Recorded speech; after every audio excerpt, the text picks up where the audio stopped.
Have you ever faced something so tough, so overwhelming, that it just felt like evil was winning? Well, today we're jumping into the first chapter of Exodus. It's a story that speaks right into that feeling, and it shows us how God's plan keeps moving forward, even when things look incredibly dark. Okay, so let's just dive right into the middle of the crisis. We start with this absolutely bone-chilling command from Pharaoh, who was the most powerful person on the planet at the time. I mean, this isn't just about oppression. This is a state-sanctioned order for genocide. He's trying to wipe out the entire future of a nation. This is the darkness we're stepping into. And this is the core idea of our whole explainer. When you're faced with a horrific, impossible situation like this one, the Bible makes this really bold claim that human power, even the most wicked and evil acts, cannot stop God's promises from coming true. And this is where the story gets really, really interesting. All right, so let's break down the first big lesson we can pull from this. And honestly, it's kind of counterintuitive.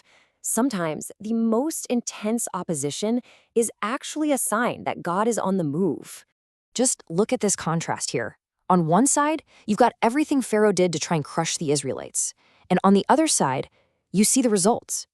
Every single attempt to stamp them out completely backfired. He enslaved them, right? But the Bible says the more they were oppressed, the more they multiplied and spread. He forced them into cruel labor, and they just grew stronger. And his final, most evil order, to kill their sons, that's the very thing that sets the stage for their deliverance. It shows that Pharaoh wasn't just fighting a group of slaves, he was actually fighting against the unstoppable plan of God.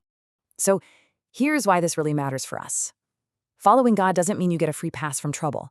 In fact, like we see here, sometimes it can lead to more of it. But those trials don't mean God has left you. So often there is signal that he's at work in ways that are way deeper than we can see at first. What looks like human cruelty and fear is, a lot of the time, just a desperate reaction against the purpose of God that just can't be stopped.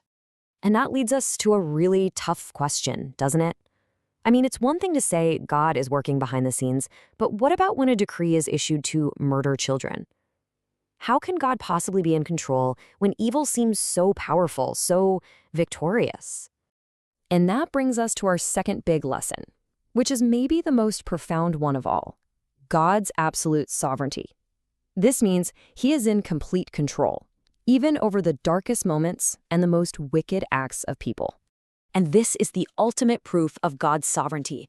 Think about the incredible irony here. The very decree that was meant to destroy Israel became the exact tool God used for its salvation. A Hebrew baby, Moses, is placed in the Nile to escape this death sentence, only to be found by Pharaoh's own daughter.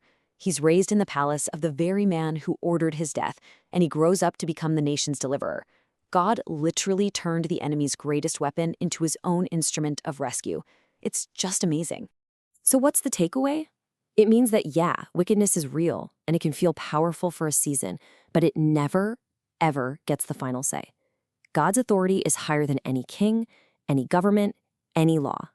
This is a massive truth for us to hold on to. Nothing, not your personal pain, not the political chaos, not even intense persecution, can stand in the way of his plan to save his people. Okay, so this is some pretty deep theology, but how do we actually live this out when we're facing our own pharaohs? What are we supposed to do? Let's get really practical. Here's a simple 4-step guide. First, don't be shaken. When you take a step of faith and trouble immediately shows up, stand firm. Don't let it knock you off balance. Second, anchor your peace in God's control, not in whether your circumstances look good or bad. He's working in the pressure. Third, act on that faith. Pray boldly. Believe he's working even when everything feels like it's falling apart. And finally, believe the promise. Just rest your soul on the unshakable truth that what God has promised, he will do. So, after all that, what's the one big thing to take away from this? Let's boil it all down to one core, powerful truth. It's really that simple and that profound. The plans of powerful kings, they fail. Human efforts, they fail. Our own strength, it fails. But God's plan, it never does. It can't be stopped, it can't be derailed, and it will always, always reach its destination. That's the ultimate takeaway from the first chapter of Exodus. So I want to leave you with this question to think about. What if you started to see the trials and the opposition in your life not as proof that God is absent, but as evidence that his unstoppable plan is actually moving forward? How would that change things for you? How might that change the way you pray, the way you trust, and the way you live your life?